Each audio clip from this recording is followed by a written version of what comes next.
Have you ever looked at someone who's a master at their craft and thought, wow, they're so lucky? Or maybe you've tried to learn a new skill, struggled, and then just gave up, thinking you just don't have the talent for it. What if I told you that luck and talent have very little to do with true success? What if the real secret is something much simpler, something anyone can develop? And what if the key to unlocking this secret was hidden in a simple conversation between a curious young boy and a wise old man in a quiet park? Stick around, because this story might just change the way you look at success forever. In a small sunny town, there lived a young boy named Leo. Leo was full of energy and curiosity. He wanted to be good at everything, right away. One day, he'd try to learn the guitar, but after his fingers got sore, he'd quit. The next day, he'd try painting, but when his first picture didn't look like a masterpiece, he'd put the brushes away. He tried skateboarding, coding, even magic tricks. But the story was always the same. As soon as things got a little tough, Leo would get frustrated and move on to the next shiny new thing. He believed that some people were just born with a special gift, a magic touch, and he simply wasn't one of them. One afternoon, feeling discouraged after failing to build a complicated model airplane, Leo wandered into the local park. He slumped onto a bench, watching the world go by. A few feet away, an elderly man named Mr. Silas was patiently carving a small piece of wood. His hands, wrinkled with age, moved with a grace and precision that mesmerized Leo. With each careful slice, a tiny, intricate bird began to emerge from the block of wood. It was the most beautiful thing Leo had ever seen. The feathers looked so real you could almost feel their softness, the wings poised as if ready for flight. Wow, Leo breathed out, unable to contain his amazement. How did you do that? You must be the luckiest carver in the world. Mr. Silas looked up, his eyes crinkling at the corners as he smiled warmly. He paused his work and gestured for Leo to come closer. Luck, young man? What makes you say that? Leo pointed at the wooden bird. Well, to be able to do something like that, you have to be born with a special talent. I've tried to be good at so many things, but I'm just not. I guess I wasn't born lucky. Mr. Silas chuckled softly, a sound like rustling leaves. He held out the small bird for Leo to inspect. This little fella isn't the work of luck. It's the work of time and of many, many failures. He then reached into his bag and pulled out a small, lumpy piece of wood. It was crudely shaped, barely resembling a bird at all. This, he said, handing it to Leo, was my very first attempt. Leo stared at the lumpy piece of wood, then back at the perfect bird in Mr. Silas's other hand. He couldn't believe they were made by the same person. But how? How did you get from this to this? Mr. Silas's smile deepened. It's a secret, he whispered conspiratorially. But it's a secret I'm willing to share. It has 3 parts. Are you ready?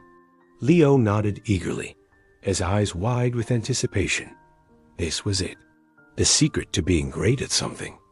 The first part of the secret, Mr. Silas began, is patience. Think of it like planting a seed. You can't plant a seed in the morning and expect a tall tree with ripe fruit by the evening, can you? Leo shook his head. Of course not. It needs time. It needs sun and water and care. Learning a new skill is exactly the same. You can't expect to be an expert overnight. You have to give yourself time to grow. Every time you practice, you're watering that seed. Some days you won't see any growth, but I promise you, something is happening beneath the surface. He picked up his carving knife again. Now, for the second part of the secret, persistence. Do you know how many times I've cut my fingers? Or how many pieces of wood I've ruined because I made one wrong move? He showed Leo a few small, faded scars on his fingertips. Hundreds, maybe thousands. There were many days when I felt just like you do now, frustrated, ready to give up. But persistence means you keep going, even when it's hard, especially when it's hard. Every mistake isn't a failure. It's a lesson.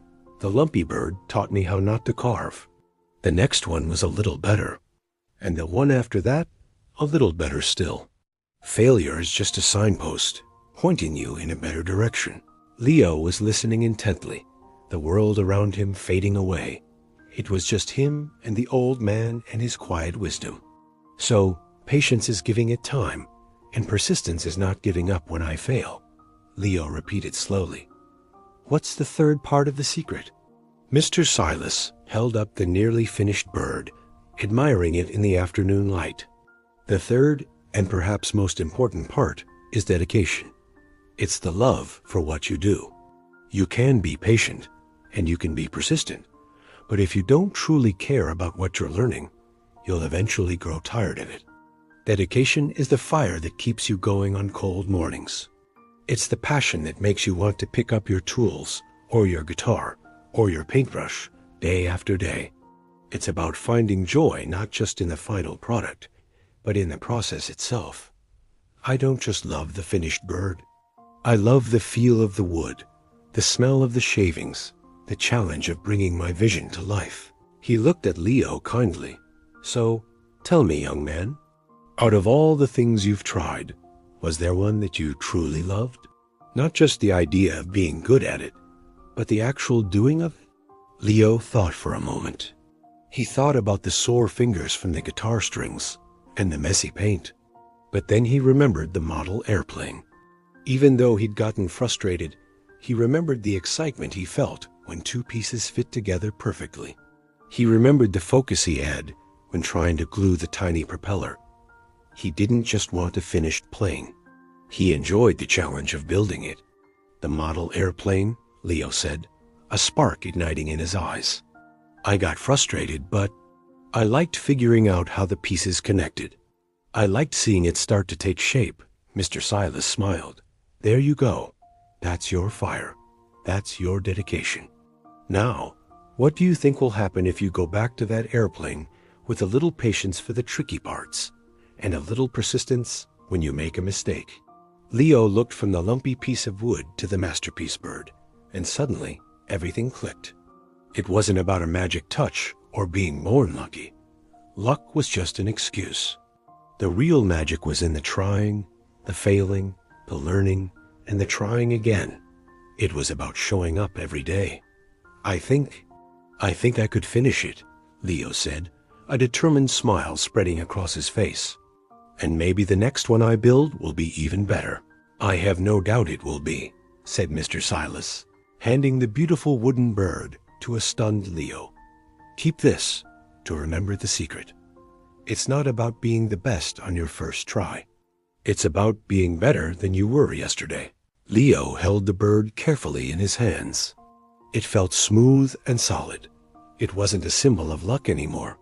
It was a symbol of time, of effort, and of love. He thanked Mr. Silas and ran all the way home, his heart pounding with a new kind of excitement. He didn't just have a new project. He had a new way of looking at everything. He had the secret. So let me ask you again, is success about luck? Or is it about the quiet, daily commitment to patience, persistence, and dedication? Leo learned that day that every expert was once a beginner. Every masterpiece was once a mess. The journey from that lumpy piece of wood to the perfect bird wasn't a sprint. It was a long, beautiful walk, filled with lessons at every step. What seed are you trying to plant in your life right now? Is it a new skill, a new career, a new habit? Remember Mr. Silas's wisdom. Give it time. Don't be afraid to fail, because failure is your teacher.